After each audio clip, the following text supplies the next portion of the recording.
하나님 감사합니다. 이 시간에도 주님 말씀 듣기 원합니다. 주님 말씀해 주시고 이 시간 말씀 전하고 듣는 가운데 모든 해방하려는 어둠의 권세들 우리 안에 강팍함과 완악함과 하나님 대적한 높아진 모두 이론과 얽매인과 묶인 것들 예수님의 이름으로 파쇄되고 떠나갈지어다. 오직 성령님만 이곳에 환영하고 초청하고 모셔드리고 인정하고 의지하오니 영광으로 임하시고 다스리시고 충만케 하시며 주의 나라가 임하여 주시고 뜻이 하늘에서 이루어진 것 같이 땅에서도 이루어지며 주께서 예비하신 각 심령 안에 30배, 60배, 100배 차고 넘치고 열매 가득하도록 이 시간 주장하시고 역사해 주옵소서. 오직 빛과 구원 되신 예수님의 그 이름만 계시되고 증거되며 드러나시기 원하며 오직 예수님 홀로 영광 받으시고 찬양 받아 주옵소서. 모든 영광을 예수님께만 올려드리오니 예수님 이 시간에 각 심령 안에 주께서 예비하신 놀라운 축복과 영광으로 임하시고 다스리시고 역사해 주옵소서. 감사합니다. 모든 영광을 예수님께만 올려드리며 찬양합니다. 감사합니다.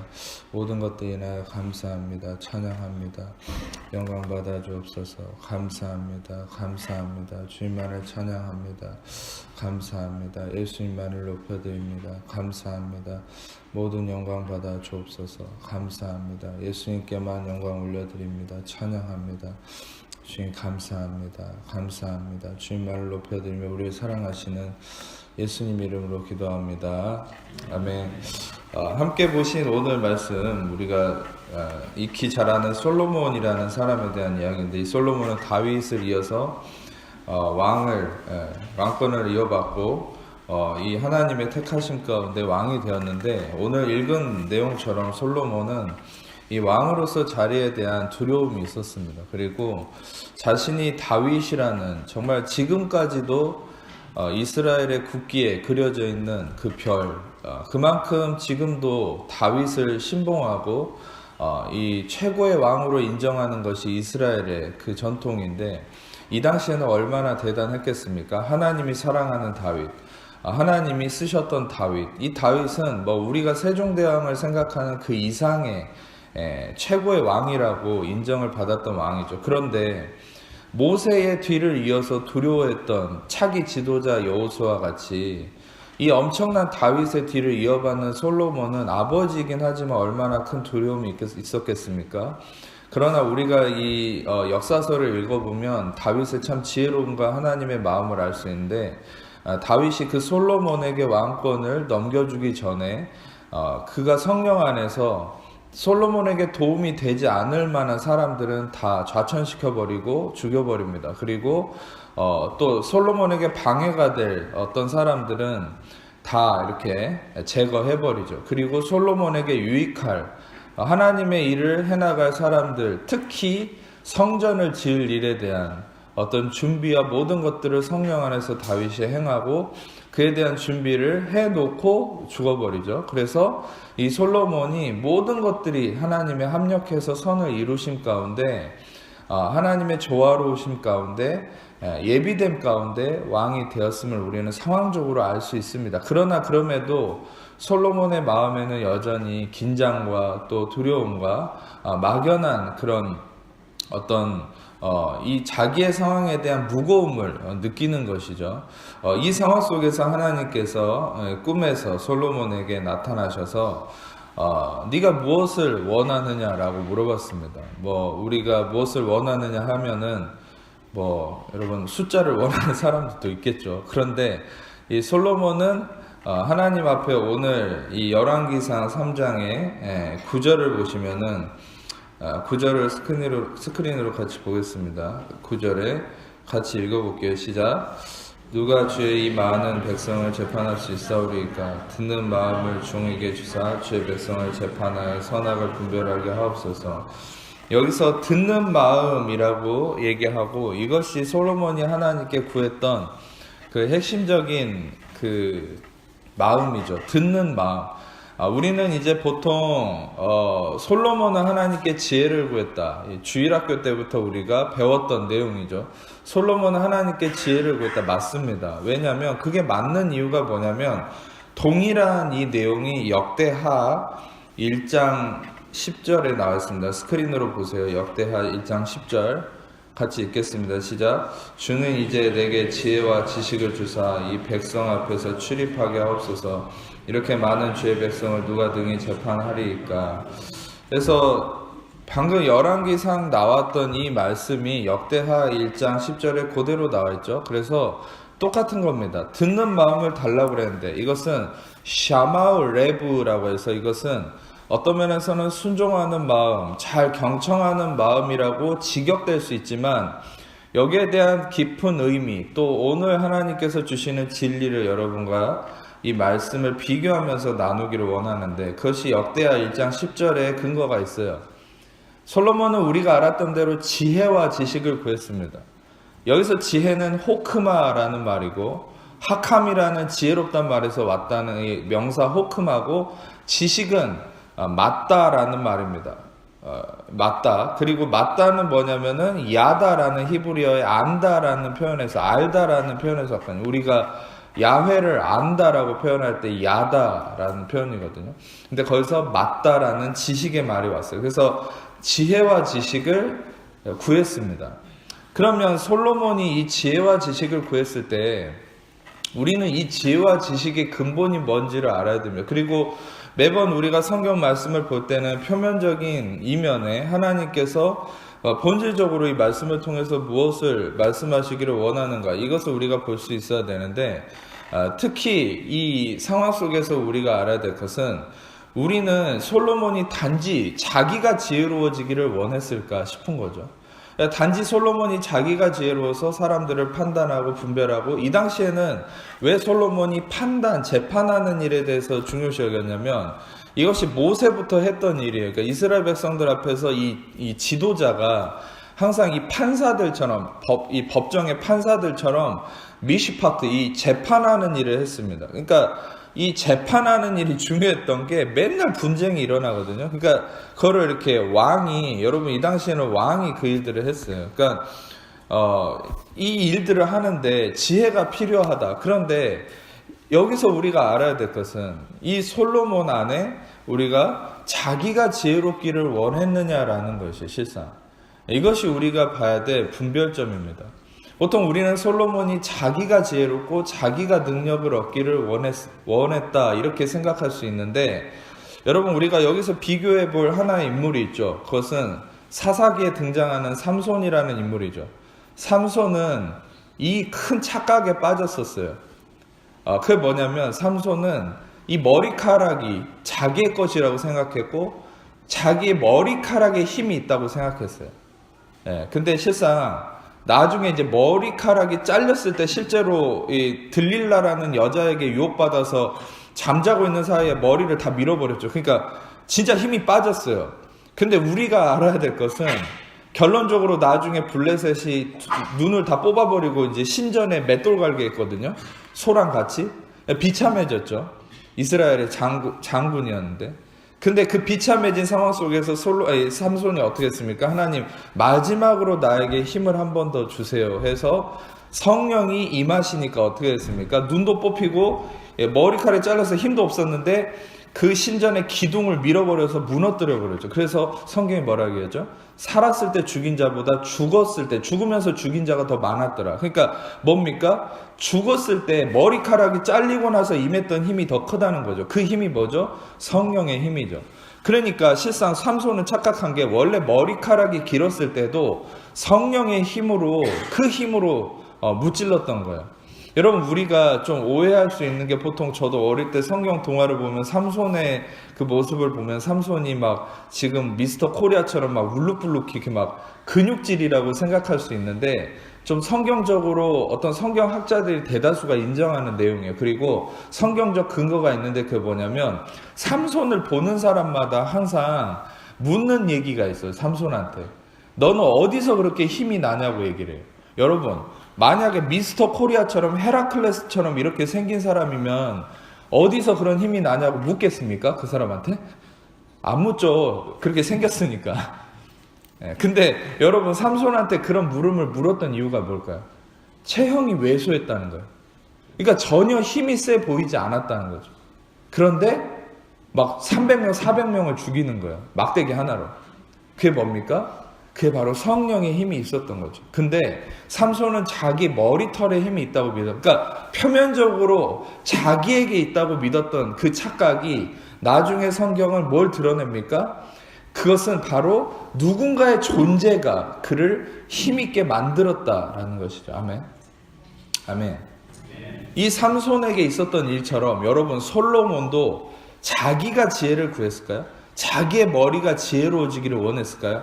아니요. 제가 지금부터 삼손이 원한 지혜라는 것은 어떤 자기의 지혜가 아니라 어떤 존재적 지혜를 원했다는 것을 근거로 말씀을 드리겠습니다. 우리가 이 지혜와 지식의 실체가 뭔지, 이 호크마라는 이 지혜의 실체가 뭔지를 좀 같이 보고 싶습니다. 마태복음 11장 19절 스크린으로 보십시오. 같이 읽겠습니다. 시작. 인자는 와서 먹고 마시며 말하기를 보라 먹기를 탐하고 포도주를 즐기는 사람이요 세리와 죄인의 친구로다 하니 지혜는 그 행한 일로 인하여 옳다함으로니라. 마태복음에서는 예수님 자신이 스스로를 지혜라고 인격화시키고 있죠. 소피아. 그러니까 이제 이 헬라어로는 지혜가 소피아라는 말이거든요. 그러니까 이 지혜를 인격화시켜서 예수님은 자신이 바로 그 지혜다, the wisdom, 바로 그 지혜다라고 얘기를 하는 거예요. 그리고 또한 우리가 또 고린도전서 2장 2절을 스크린으로 보십시다. 시작. 내가 너희 중에서 같이 읽겠습니다. 내가 너희 중에서 예수 그리스도와 그가 십자가에 못 박히신 것 외에는 아무것도 알지 아니하기로 작정하였습니다. 이것은 바울이 고백했던 건데 우리의 지식이 근본이, 우리의 지식에 가져야 될 근본이 뭐라고 얘기하는 거예요? 그것은 예수 그리스도와 그의 십자가 외에는 우리의 지식의 근본이 될 수 없다. 즉 우리의 모든 지식의 근본은, 즉 맞다라고 하는 이 지식의 근본은 예수와 십자가를 아는 것이다 라는 것이죠. 또한 계속해서 보겠습니다. 그 아래쪽에 고린도전서 2장 6절에서 8절 스크린으로 같이 읽겠습니다. 그러나 우리가 온전한 자들 중에서는 지혜를 말하노니 이는 이 세상의 지혜가 아니요 또 이 세상에서 없어질 통치자들의 지혜도 아니요 오직 은밀한 가운데 있는 하나님의 지혜를 말하는 것으로서 곧 감추어졌던 것인데 하나님이 우리의 영광을 위하여 만세 전에 미리 정하신 것이라. 이 지혜는 이 세대의 통치자들이 한 사람도 알지 못하였나니 만약 알았더라면 영광의 주를 십자가에 못 박지 아니하였으리라. 즉 바울은 성령 안에서 또한 이 지혜가 본질이 뭐라고 얘기하죠? 이 지혜는 세상의 통치자들의 지혜와 같지 않고, 즉 마귀의 지혜도 아니고 왕들의 지혜도 아니고 대단한 위대한 사람들의 지혜도 아니라 이 지혜는 하나님의 지혜고, 하나님의 지혜는 무엇입니까? 창세전에 은밀한 가운데 감추어졌던 하나님의 지혜, 만세전에 미리 정하신 지혜. 이것은 무엇이죠? 바로 예수 그리스도의 십자가입니다. 아멘. 예수 그리스도 그 자체가 바로 지혜이라는 것이죠. 우리가 잠언 9장 10절을 보겠습니다. 스크린으로 같이 읽겠습니다. 시작. 여호와를 경외하는 것이 지혜의 근본이요 거룩하신 자를 아는 것이 명철이니라. 여호와를 경외하는 것이 이라 여호와를 두려워하는 것이 지혜의 근본이다. 그리고 얘기하는 것은 카도시, 거룩하신 자를 나트 아는 이 지식이 있는 것이 명철이다. 비나. 그래서 여러분 중요한 것은 우리는 이 잠언 말씀을 보고 내가 여호와를 잘 경외해야 되고 내가 여호와를 잘 아는 것이 중요하다 이렇게 생각할 수 있는데, 또 이것이 나에게 국한된 것이 아니라는 것을 말씀드릴 수 있는 것은 첫 번째 근거가 우리는 여호와를 경외할 수가 없어요. 실은 우리는 여호와를 온전히 경외할 수 있는 그런 위대한 존재가 아닙니다. 믿으십니까? 여러분 그걸 인정하셔야 돼요. 우리가 여호와를 온전히 경외할 수 있는 그런 능력이 있지 않고요. 또 한 가지는 우리가 거룩하신 이를 온전히 알 수 있는 능력이 우리 안에는 없어요. 여러분 제가 그 근거를 말씀드리면 이사야서 11장 1절에서 5절을 같이 읽겠습니다. 이사야서 11장 1절에서 5절 시작. 이새의 줄기에서 이사야서 11장 1절에서 5절 스크린 안 나왔습니까? 같이 읽겠습니다. 이새의 줄기에서 한 싹이 나며 그 뿌리에서 한 가지가 나서 결실할 것이요 그의 위에 여호와의 영, 지혜와 총명의 영이요 모략과 재능의 영이요 지식과 여호와를 경외하는 영이 강림하시리니 그가 여호와를 경외함으로 즐거움을 삼을 것이며 그의 눈에 보이는 대로 심판하지 아니하며 그의 귀에 들리는 대로 판단하지 아니하며 공의로 가난한 자를 심판하며 정직으로 세상의 겸손한 자를 판단할 것이며 그 입에 막대기로 세상을 치며 그 입술의 기운으로 악인을 죽일 것이며 공의로 그의 허리띠를 삼으며 성실로 그의 몸에 띠를 삼으리라. 아멘. 누구에 대한 말씀입니까? 예수님에 대한 예언이죠. 근데 예수님에 대한 예언에서 2절을 보면 여호와의 영 곧 지혜와 총명의 영이요 모략과 재능의 영이요 지식과 여호와를 경외하는 영이 성령님인데 바로 이 성령님이 가진 속성의 이 능력이 예수님에게 임하고 그 예수님이 이 영 안에 충만하심으로 말미암아 3절에 여호와를 경외함으로 즐거움을 삼는다. 예수님께서 여호와를 경외하신다. 즉 여러분 우리가 하나님을 온전히 경외할 수 없는 연약한 자지만 바로 예수님이 온전히 여호와를 경외하셨고 온전히 순종하셨고 우리는 그 예수가 우리 안에 있기 때문에 하나님을 경외하는 자로 여기신다라는 거야. 아멘. 우리는 우리 안에 예수님이 어떤 분인지를 알수록 그 예수님이 가지신 속성이 우리의 것임을 깨닫고 그 능력이 나타나게 되는 것이. 아멘. 여러분이 잘못된 어떤 신앙적 개념 중에 하나는 뭐냐면 내가 그렇게 하려고 하니까 삼손처럼 내가 내 머리털에 힘이 있어서 내가 이 힘을 믿고 살다가 넘어지는 거예요. 머리털이 잘리는 거죠. 그런데 이제 그러다가 나중에 성령님께 의지해서 성령의 힘으로 다시 일어나긴 하지만 여러분 우리는 알아야 됩니다. 나에게 지혜가 있는 것이 아니에요. 나에게 힘이 있는 것이 아니에요. 내 머리털에 힘이 있는 것이 아니에요. 내 안에 계신 예수 그리스도가 힘의 근원이고 능력이심을 아셔야 됩니다. 아멘. 그 예수 그리스도가 지혜가 되시고 예수 그리스도가 능력이시고 예수 그리스도가 바로 권세이심을 아셔야 돼요. 그래서 여러분 우리가 지금 말씀을 보셨을 때도 이 예수님 이사야서 11장 4절에는 또 뭐가 나와 있습니까? 공의로 가난한 자를 심판한다. 제가 이제 이런 부분도 왜 참고로 말씀드릴게요. 여기서 우리가 표면적으로 보면 이 예수님이 공의로 가난한 자를 심판한다고? 왜 가난한 자를 심판하지? 여러분 이게 바로 이제 여러분들 원어를 해석해 드려야 되는 이유 중에 하나인데 제데크로 가난한 자를 샤파트 한다는 얘기가 이건 뭐냐면 의로움으로 가난한 자를 샤파트는 판단하거나 또 한 가지 의미가 구원한다라는 의미가 있어요. 히브리어 사전 찾아보세요. 그러면 여러분이 의로움으로 이 가난한 자를 구원한다는 말이 맞습니다.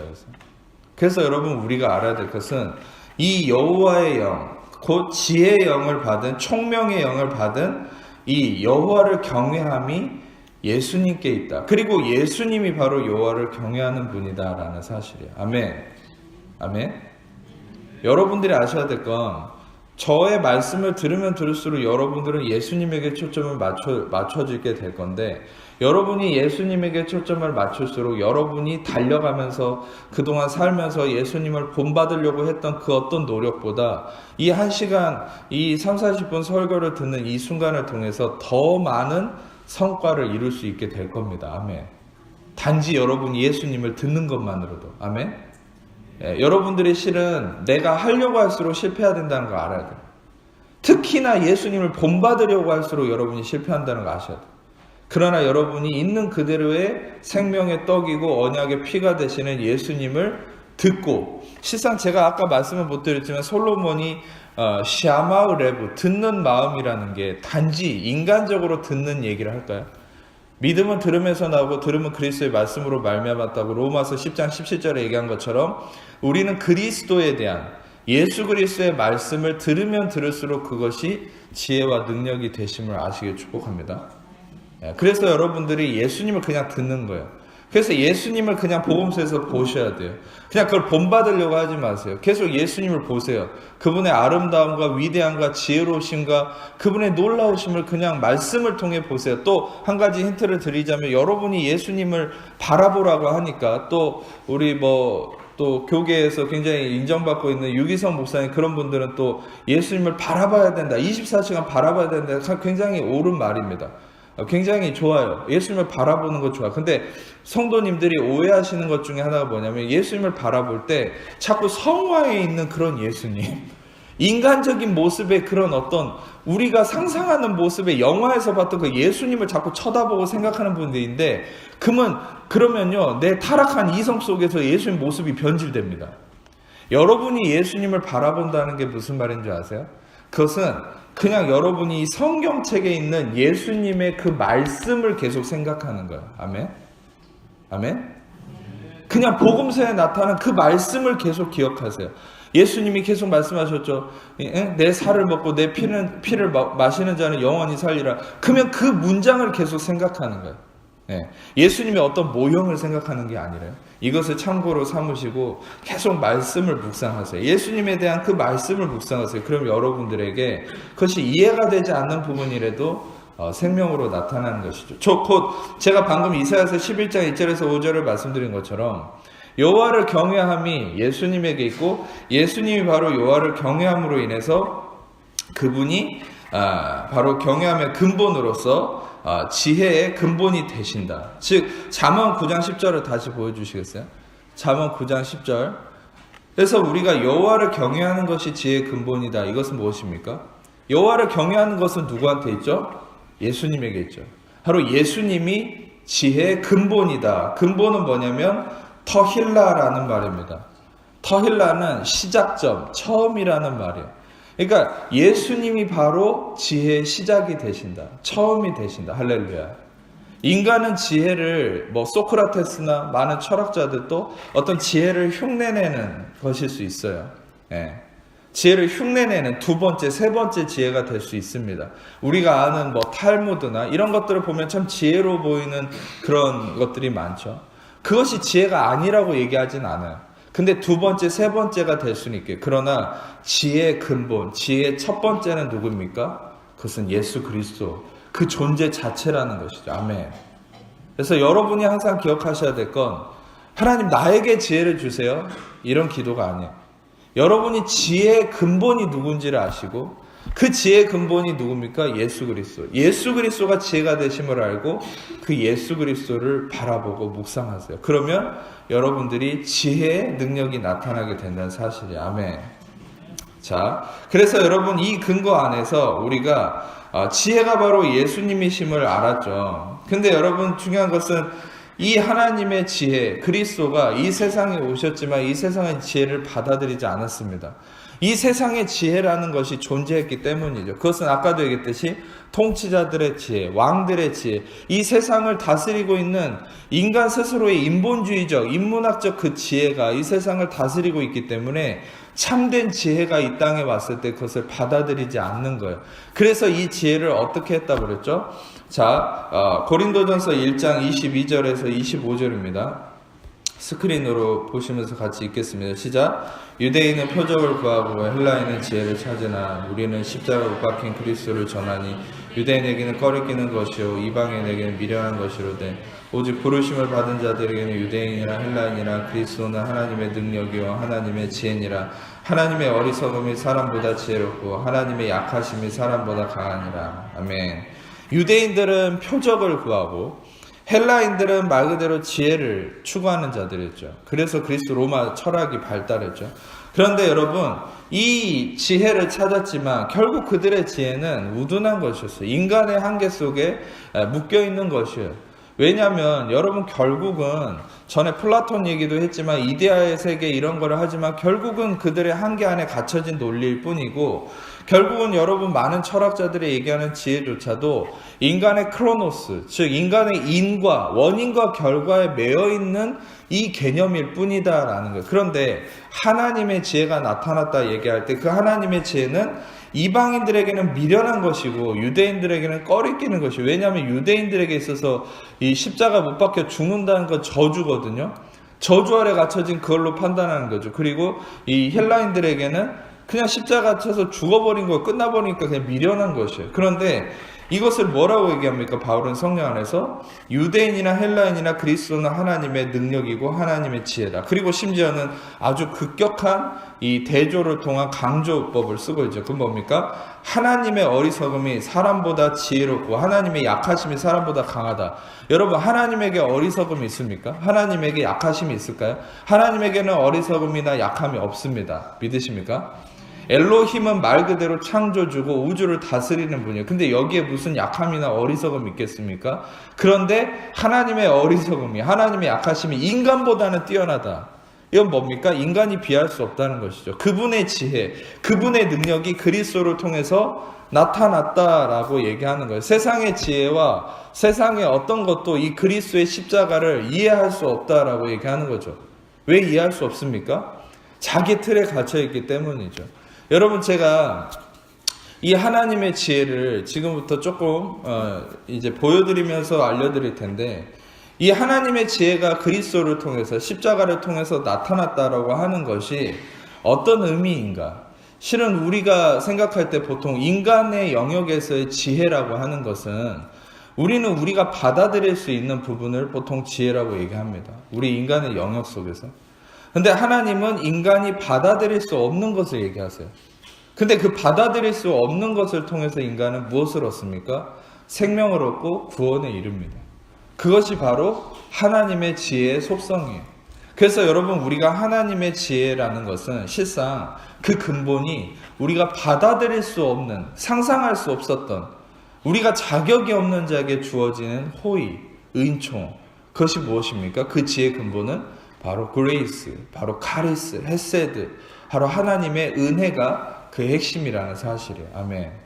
그래서 예수와 그 십자가는 바로 근본이신 자격 없는 자에게 주시는 호의, 은총인 은혜를 얘기하는 것이고, 이 은혜가 어디서 나타났습니까? 자, 누가복음 7장인데 좀 길지만 내용을 생각하면서 우리 스크린을 보면서 저와 여러분이 교독하겠습니다. 누가복음 7장 36절부터 저부터 읽겠습니다. 한 바리새인이 예수께 자기와 함께 잡수시기를 청하니 이에 바리새인의 집에 들어가 앉으셨을 때에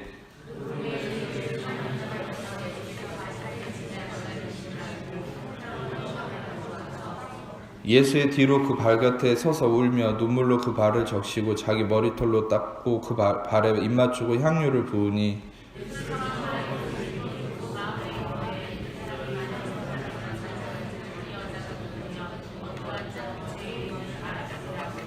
예수께서 대답하여 이르시되 시몬아 내가 네게 이를 말이 있다 하시니 그가 이르되 선생님 말씀하소서.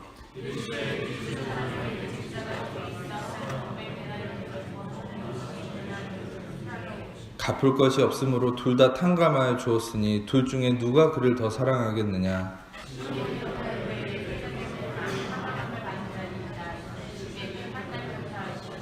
그 여자를 돌아보시며 시몬에게 이르시되 이 여자를 보느냐. 내가 내 집에 들어올 때는 너는 내게 발 씻을 물도 주지 아니했을 때 이 여자는 눈물로 내 발을 적시고 그 머리털로 닦았으며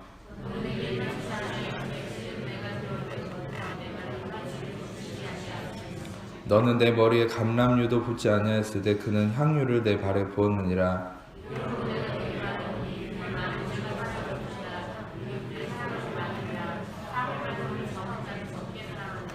이 여자에게 이르시되 내 죄의 사함을 받았느니라 하시니. 여기까지입니까? 우리가 이 말씀을 보면 핵심은 뭡니까? 한 여인이 와서 계속 울면서 예수님 그 향유라는 게 어떤 의미인 줄 아세요? 혼수품이에요. 이 당시에 이 문화적으로는 여성의 혼수품이에요. 여러분, 결혼할 때 여성이 그동안 모았던 또 집안에 부모님이 뼈 빠지게 모았던 돈 다 털어가지고 결혼자금, 냉장고, 집 사고 다 해주잖아요. 이 당시에 혼수품은 향유입니다. 근데 혼수품 다 깨트려갖고 예수님한테 바치고 있죠. 근데 여러분, 실상 다른 복음서를 보면은 사람들이 막 욕해요. 저거 가난한 자들에게 주면 되는데 왜 아깝게 예수님한테 저러고 있냐. 근데 예수님은 이 마음을 보는 거죠. 그래서 예수님이 그 비판하는 자들에게 뭐라 얘기합니까?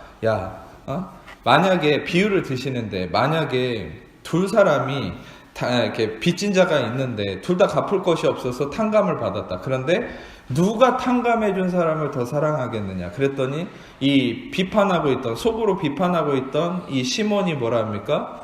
더 많이 탕감받은 사람입니다. 정답을 얘기하죠. 그러니까 여기서 어떤 진리가 나타나냐면 예수님이 딱 얘기하죠.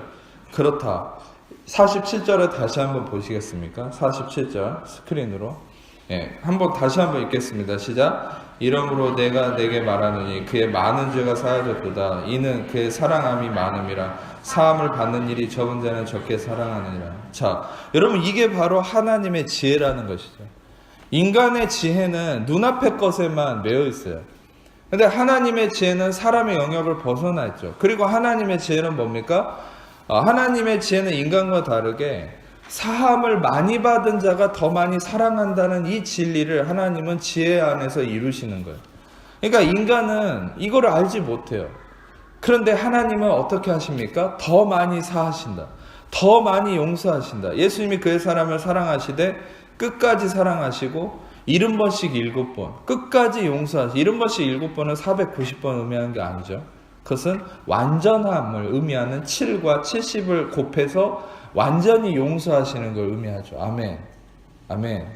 예수님은 십자가를 통해서 여러분의 과거, 현재, 미래 완전히 여러분의 무의식의 죄까지 완전히 해결하셨습니다. 아멘. 믿는 자에게 자유함과 평안이 임할 것을 믿습니다. 왜냐하면 완전한 용서니까요. 근데 이거를 인간은 내 영역 안에서 막 크로노스에 갇혀 있으니까 내 지혜로 받아들인다 하고 제한적으로 받아들이죠. 그래서 앞으로 지을 죄는 하나님이 모를 거라 생각하고 실은 거기에 대해서 두려워하면서 사는 사람도 있어요. 아니요. 하나님 여러분의 인생을 아십니다. 여러분의 모든 거에 대해서 용서하셨고 여러분들을 자유케 하셨어요. 여러분 이것이 무엇입니까? 더 많이 사함받는 자예요. 더 많이 사함받았음을 깨달은 자는 더 많이 사랑하게 된다. 할렐루야. 적게 사함받은 자는 적게 사랑하게 되고요. 더 많이 사함받은 자는 더 많이 사랑하게 돼요. 이게 무슨 말입니까? 여기서 실은 어떤 집사님은 적게 사해 주시고 이재방이는 목사니까 더 많이 사해 주셨을까요? 아니죠. 똑같이 여기서 비유하셨잖아요. 똑같이 탕감해 줬다고요. 그런데 빚진 자라는 의미가 뭡니까? 더 많이 용서받았음에 대한 확신이 있는 사람을 의미하는 거예요. 아멘. 그래서 여러분, 제가 여러분에게 의의 용서에 대한 이 말씀이 주요 선포되는 이유는 여러분들로 하여금 근본적으로 더 하나님을 사랑하게 하려고 하는 거예요. 아멘. 결국 율법을 들이대면서 하나님을 여러분 쉐마 이스라엘 신명기 6장 5절에 얘기하는 것처럼 너는 마음을 다하고 힘을 다하고 생명 다해 유일하신 여호와 한 분이신 하나님을 사랑해라. 이 유대인처럼 이렇게 강요를 해도 사랑 못해요. 인간은 결국 베드로처럼 실패하죠. 근데 요한을 보세요. 요한은 마지막까지 십자가에 있었잖아요. 그것은 무엇입니까? 내가 하나님을 사랑하려고 노력한 것이 아니라 나를 향한 하나님의 사랑을 받아들였죠. 이것이 무엇입니까? 이것이 바로 지금 예수님이 얘기하는 용서하심을 받아들인 거예요. 더 많이 용서하셨음을 받아들인 거예요. 완전히 용서하셨음을 받아들이는 거예요. 아멘. 계속적으로 말씀드리지만 아니 이것까지 용서하셨을까? 그거 이상으로 용서하셨습니다. 아멘. 믿으십니까? 여러분들이 하나님과 관계 회복의 진리는 여기 있어요. 그러니까 실상 우리가 율법을 이룬다고 얘기했을 때 우리가 바로 이 은혜의 진리 안에서 행하면 나도 모르게 율법을 지키는 자가 된다니까요. 율법을 지키려고 할수록 실패하고요. 아멘. 여러분이 의의 삶을 산다는 것은 결국은 은혜의 진리, 즉 무엇입니까? 내가 뭔가를 주체가 돼서 하려고 하기 이전에 바로 예수님이 내 안에서 무엇을 하셨는지를 알수록 여러분들이 그 다음에 따라오는 열매를 경험하게 된다는 거예요. 이게 바로 복음이고 진리인 것이에요. 아멘. 여러분, 그래서 예수님이 확실하게 얘기하시는 것은 무엇입니까? 이게 바로 하나님의 지혜라는 거예요. 사람은 자기가 하나님을 사랑하고 노력함에 대한 초점을 맞추지만 하나님은 무엇을 하십니까? 하나님이 하신 것을 인간에게 임퓨테이션, 전가시키는 것이죠. 바로 우리가 예수님이 용서하심을 온전히 받아들일수록 우리가 그 사랑이 하나님에게 다시 가게 된다. 아멘. 자, 마지막으로 우리가 한 가지 더 확실하게 보고 말씀을 마칠 텐데, 여러분, 이 하나님의 사랑이 바로 십자가에서 나타났죠. 우리를 사하시고 용서하심. 근데 그 십자가에 바로 모든 것 가운데 우리가 야훼 하나님의 그 진리를 경험할 수 있습니다. 그리고 마지막으로 말씀드릴 것은 아까도 말씀드렸듯이 여호와를 경외함이 예수님에게 있다. 여호와를 경외하는 것이 바로 예수님의 근본이다라고 말씀드렸잖아요. 그것에 대한 의미는 즉 야훼가 예수님과 완전히 하나라는 의미거든요. 그리고 야훼가 행하심이 바로 예수님의 십자가다라는 것을 제가 여러분에게 근거로 하나를 말씀드리겠습니다. 요한복음 19장 19절에서 20절을 같이 읽겠습니다. 시작. 빌라도가 표를 써서 십자가 위에 붙이니 나사로 이라 기록되었더라. 예수께서 못 박히신 곳이 성에서 가까운 곳으로 많은 유대인이 이 표를 읽는데 히브리와 로마와 헬라말로 기록되어. 십자가 사진 보여주세요. 예, 됐습니다. 예, 십자가 사진 보여주세요. 저렇게 이제 썼어요. 위에는 히브리어, 그 다음에 아래는 헬라어, 그 다음에 마지막에 라틴어로 이 헬라말로 이제 로마말로 기록을 해놨는데 위에 히브리어는 예슈아 하나자리 베멜렉 하야우딤 이렇게 히브리어 네 글자로 되어 있습니다. 근데 예슈아 하나자리 이거는 나사렛의 베멜렉 이는 왕이란 말이고 하야우딤 이거는 유대인의 유대예라는 말이에요. 그래서 유대인의 왕 예수다 이렇게 해놨는데 자 이것이 여러분 보세요. 아까 다시 말씀으로 넘어가서 보면 21절에 요한복음 19장 21절도 있습니까? 유대인의 대제사장들이 빌라도에게 이른 유대인의 왕이라 쓰지 말고 자칭 유대인의 왕이라 해라. 이렇게 막 항의를 한단 말이죠. 근데 유대인의 왕 예수라고 적었는데 왜 항의를 할까? 이제 표면적으로 보시면은 저것이 유대인의 왕이라고 해서 기분이 나빴을까요? 아니요. 진짜 기분 나빠하는 이유가 있어요. 여러분 유대인들이 제일 자기 목숨보다 더 중요하게 여기는 이름이 하나 있어요. 그게 네 글자, 테트라그라마톤이라 해서 네 글자인데 거룩한 네 글자. 이 사람들은 유대인들은 지금도 그래요. 이 네 개의 히브리 글자를 쓰지를 못합니다. 그래서 아도나이라고 그러거든요. 주인님이라고 그러거든요. 근데 이거를 목욕하고 와서 쓸 정도예요. 근데 그 네 개의 글자가 뭐냐면 야훼를 띄워주세요. 야훼 스크린으로. 야훼 저 야훼라는 글자가 유드해 바브해라는 히브리어 4개의 글자인데 저 야훼라는 글자는 처음에 어디서 등장했냐면 창세기 2장 4절에 인간의 기원 톨레도트를 설명할 때 등장한 원래 그 전까지는 창조주를 얘기하는 엘로힘만 등장했거든요. 근데 2장 4절에 야훼가 처음 등장합니다. 야훼 엘로힘 그거는 인간과 관계 언약의 관계에 있는 하나님의 속성이라는 걸 의미하는 거예요. 야훼. 근데 이 야훼 안에 어떤 의미가 있느냐. 유드는 보시다시피 펼친 손을 의미해요. 해는 은혜고 바브는 못을 의미합니다. 갈고리. 그 다음에 해. 그래서 이것은 은혜의 못이 은혜의 손에 박혔다. 즉 이것은 야훼라는 이름을 계시하셨을 때 이미 창세전에 그 야훼의 마음속에 있었던 예수님의 십자가, 예수 그리스도가 그 야훼라는 이름 안에 담겨져서 하나님이 그 이름을 우리에게 계시하신 것이죠. 할렐루야. 이것이 얼마나 위대합니까? 그런데 이스라엘 백성들이, 그 제사장들이, 율법주의자들 왜 소리쳤을까요? 저거 떼라고? 마지막 보여주세요. 마지막 거 스크린. 자, 아까 보여드렸죠. 예슈아 하나자리 메멜렉 하야후딤 이 4개 글자의 앞 글자만 떼보세요. 그러면 유드해 바브해가 되거든요. 그러니까 그 사람들이 보니까 유드해 바브해인 거예요. 자기들도 쓸 수 없고 이름도 부를 수 없는 게 앞에 붙어 있는 거예요. 그러니까 여러분 잘 들으세요. 이 사람들이 왜 예수님을 십자가에 못 박은 게 유대인들이죠. 대제사장들이 넘겨줬잖아요. 로마에 죄인이라고. 근데 뭔 죄목이 뭔지 아세요? 신성모독이에요. 그러니까 유대인들은요 별말을 해도 예수님 안 잡아가는데 예수님을 딱 죽이기로 결정한 게 언제부터인 줄 아세요? 예수님이 자기를 하나님이라고 일컬었을 때요. 자기를 하나님의 아들이라고 일컫는 순간부터 죽이려고 했어요. 근데 저 명패에 유드해 바브해가 나타나 있잖아요. 그러니까 이 사람들은 그것이 분노가 일어나는 거예요. 그러니까 저걸 떼라 그러죠. 그러니까 빌라도는 쓸 것을 썼다고 냅두라 그래요. 그러니까 결국 하나님은 그의 놀라운 행하심을 나타내죠. 그리고 저걸 보면서 어떤 분들은 참 잘 때려 맞췄다. 어떻게 앞글자만 떼가지고 저렇게 잘 맞췄네 이렇게 생각할 수 있잖아요. 여러분 우리랑 다르게 히브리어 문화권은 앞글자만 가지고 시를 짓거나 문학을 형성하는 문화가 있어요. 옛날 고전 때부터 히브리어 고전 문학은 그래요. 완전히 앞글자만 따가지고 이렇게 합니다. 그런데 그 근거 중에 하나가 여러분 재밌는 사실 하나 알려드릴게요.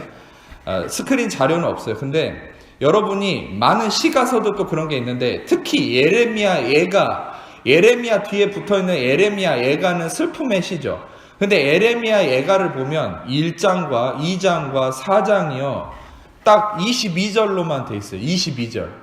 22절식으로 돼 있어요. 1장도, 2장도, 4장도. 근데 22절이 재밌는 것은 뭐냐면 1장도 그렇고 2장도 그렇고 4장도 그런데 1장도 1절이 첫 글자가 문장의 첫 글자가 알레프입니다. 두 번째가 벳, 세 번째 기멜, 달렛, 해. 이게 뭡니까? 마지막은 타브. 그것은 뭡니까? 히브리어 알파벳 첫자부터 끝자까지. 2장도 알렙, 벳, 기멜, 달렛, 해. 궁금하시면 히브리어 사전 찾아보세요. 성경 히브리어 성경으로 그대로 나와 있어요. 1장, 2장, 4장이. 그러니까 여러분 시를 지을 때 그 앞자들을 22절까지 처음에는 알렙, 그 다음에 베트, 기멜, 달렛, 해. 그래서 앞글자만 히브리어 그 스펠링 순서로 적어놨어요. 1절, 2절, 3절, 4절 이렇게. 그러니까 여러분 히브리 문화의 그런 것들이 성경에도 다 드러나 있죠. 이미. 그래서 지금 방금 보여드린 저거는 인위적으로 앞글자를 때려 맞춰서 우리가 인위적으로 조작한 게 아니라 히브리어 문화를 아는 사람은 다 저렇게 첫 글자를 읽어요. 맞춰요. 그런데 제 제사장들 딱 눈에 보이는 거예요. 야훼, 유드, 해, 바브, 해가. 그러니까 그들이 분노하는 거죠. 여러분, 저는 여러분들에게 말씀드리려고 하는 것은 바로 하나님의 지혜는 예수님의 십자가로 나타났는데 그 하나님의 지혜신 야훼가 바로 예수 그리스도가 하나가 되심으로 십자가에서 우리를 향해 계시하셨고 계시가 나타났고 그것을 통해서 우리는 예수 그리스도를 통해 참된 구원과 용서함에 이르렀다. 할렐루야. 여러분, 여러분들이 알고 있는 그 야훼는 누굽니까? 여러분, 제가 여러분들에게 마지막으로 이것만 나누고 마칠게요. 여러분이 구약에서 하나님을 무섭게 느끼죠. 또 신약에서는 예수님이 뭔가 좋게 느껴지고 그런데 여러분 그렇지 않습니다. 이미 창세기에서부터 등장한 야훼는 십자가를 품고 있는 예수 그리스도 그 자체인 것이죠. 할렐루야. 고린도전서 2장을 읽었던 것처럼 창세 전에, 만세 전에 이미 하나님이 예비하신 그것, 우리를 위해서 예비하신 그것이 바로 예수님의 십자가의 구원이라는 사실이에요. 아멘. 그것이 바로 하나님의 사랑입니다. 하나님의 사랑은 일시적인 것이 아닙니다. 하나님의 사랑은 즉흥적인 것이 아닙니다. 뜨거워졌다가 우리가 죄 지으면 식어버리는 것이 아닙니다. 만세 전부터 우리를 창조하기 전부터 예정했던 것이 바로 십자가의 사랑입니다. 할렐루야. 이것이 바로 하나님의 은혜인 것이에요. 인간의 사랑은, 인간의 지혜는 솟아올랐다가 곤두박질 치죠. 근데 하나님의 사랑과 지혜는 영원 전부터 예비되었다가 영원 끝까지 이어지는 게 하나님의 사랑과 지혜인 것이. 할렐루야. 이 사랑을 십자가를 통해 표현하신 것만큼 지혜로운 것이 있겠습니까? 그리고 그를 믿는 자들에게 이것을 이루셨습니다. 여러분, 하나님의 이 지혜와 사랑, 이것이 바로 십자가고 여러분들은 이 십자가를 은혜의 말씀을 들으면 들을수록 오늘 솔로몬과 같이 지혜를 구했다. 즉 예수님을 구한 것이죠. 그런데 이 자에게 무엇이 이루어졌습니까? 말 그대로 요한 3서 1장 2절의 말씀처럼 영혼이 잘된 같이 범사가 잘 되는 은혜가 솔로몬의 삶에 이루어졌죠. 구하지도 않은 것까지 생겼죠. 여러분, 자 이것만 말씀드려 마칠게요. 여러분, 예수님을 구하십시오. 예수님을 구하십시오. 예수님을 구하십시오. 그러면 여러분이 구하지 않은 것까지 다 주십니다. 아들을 아끼지 아니하시고 주시니까 어찌 그 모든 것을 너에게 주지 아니하시겠느냐. 아멘. 로마서 8장의 말씀처럼 여러분 예수님을 구하는 삶이 되시기를 축복합니다. 기도하겠습니다. 제가 기도하면서 성찬에 관한 기도까지 함께 하고 성찬위원들은 기도하실 때 나와서 준비하시면 되겠습니다. 기도하겠습니다. 하나님 감사합니다. 이 시간에 주님께서 주신 말씀을 통해서 우리는 예수님을 더 알고 먹고 깨닫기 원합니다. 예수님이 더 계시되기 원합니다. 참된 지혜이시고 생명이시고 사랑이시고 능력이신 예수님을 우리 모든 성도들의 삶에 더욱더 부어주시고 채워주옵소서. 감사드리며